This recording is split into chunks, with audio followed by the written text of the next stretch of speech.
hear that there's going to be this debate between Walter Martin and some crazy Jesuit. Happened to be Father Mitch Pacwa. And so I thought, oh, great, because I'm getting confused by this Catholic stuff. I'm reading all these Catholic books, and I'm seeing some truth.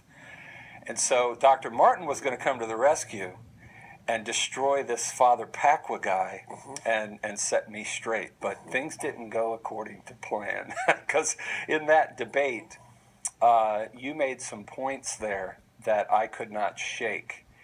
In particular, when it came to the Blessed Virgin Mary and the Mother of God.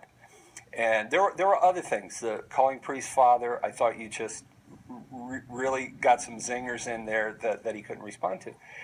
And so that really intensified my study. But it was Mary in particular, Father, that was sort of the obstacle for me. So when you began to break down that wall, and it was through the Mother of God, I knew I was in trouble. I had to study more, and the more I studied, the more I found. And really, Father, that's where this book comes from.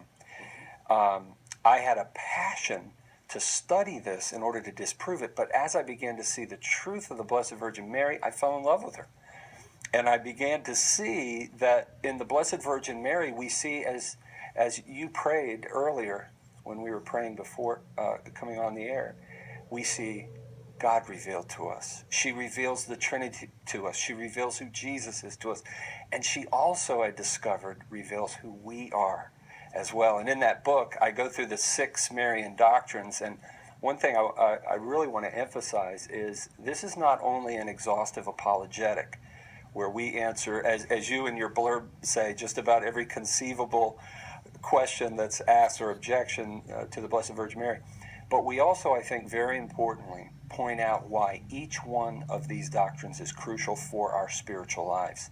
And so we need to understand as Catholics, we need to evangelize, and don't be afraid to talk about the Blessed Virgin Mary. Some shy away.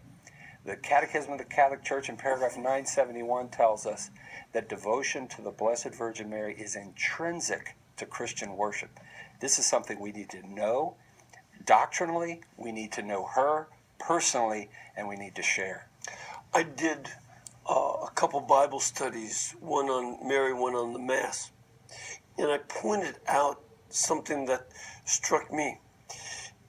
You know, I'm by ritual in the Maronite Rite. I've celebrated or con-celebrated liturgies in a number of other rites, in the Byzantine rites, the Coptic rite, the Armenians, and so I've been to the Syriac Catholics, the Chaldean Catholics, all the Melkites. So I've been to all these liturgies. Something I noticed in all the Eastern liturgies, including the Eastern Orthodox, right, is that every Eucharistic prayer includes a mention of Mary. And it's only in the churches that recognize the priesthood going back to the apostles, and that the Mass or the Divine Liturgy is the representation of Christ's death on Calvary and his resurrection. And since Mary was at the cross, you can't celebrate the representation of Calvary without her. Absolutely. Whereas all the denominations that deny the real presence omit mention of her in any of their liturgies. Absolutely. It was Padre Pio who said, if you want to receive our Lord well in the Eucharist, you must first kneel with the Blessed Virgin Mary at the foot of the cross.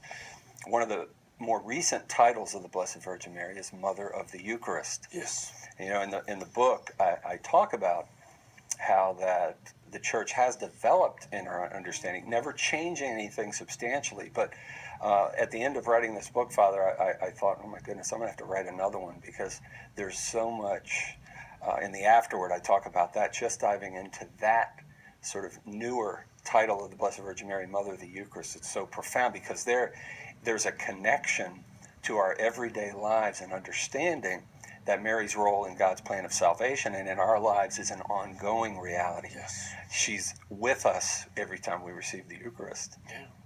I don't think that it's an accident, but it is part of the graces God gives, that one of the fastest growing orders of religious women are the Dominican sisters, of Our Lady Mother of the Eucharist. I've met them. Yeah, they're wonderful. Yes, they are. So they're developing.